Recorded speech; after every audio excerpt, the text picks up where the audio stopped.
Well, my name is John Deykin. I work in Dubai where I own a brand management agency called TMH. And I'm also a broadcaster. I've got a radio show every Saturday morning, Dubai Eye 103.8, and also a TV show called Face to Face where I interview prominent visiting personalities.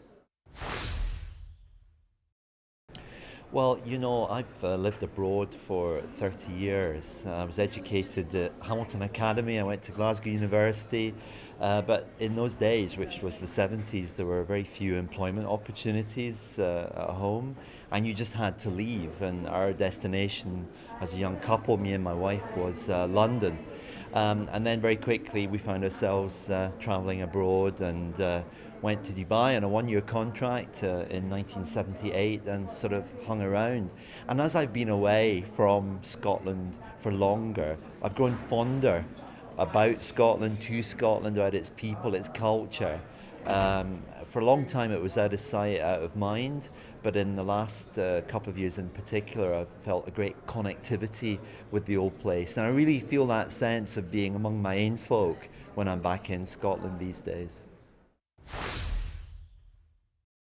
In terms of working on behalf of Scotland and Scottish companies, I mean, I see it as not being rocket science. Essentially, as somebody who has lived the Dubai dream and the Middle East dream for almost 30 years, I can connect to potential Scottish companies in some sectors with potential business partners in that region. Despite the recession, which has even affected the Middle East, and in particular Dubai, there's an awful lot going on down there in all sorts of areas. And interestingly, one of those areas is life sciences. That apart, we've got massive construction enterprises going on and initiatives in things like media, new media, and the internet.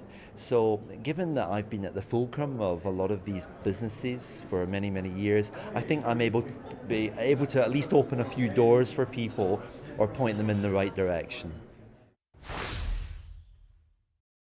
I think the main thing is that not all global Scots can perform equally. I mean, I think the important thing is that if you are a company seeking assistance in a specific market and in a specific industry sector, then make sure that your inquiry is relevant and that you're reaching out to the right person. And actually, we're confident in the GlobalScot network that we will improve our own internal networking capabilities so that maybe I'm not the right person, but I'll be able to very quickly identify the right person from our network to be able to assist that company.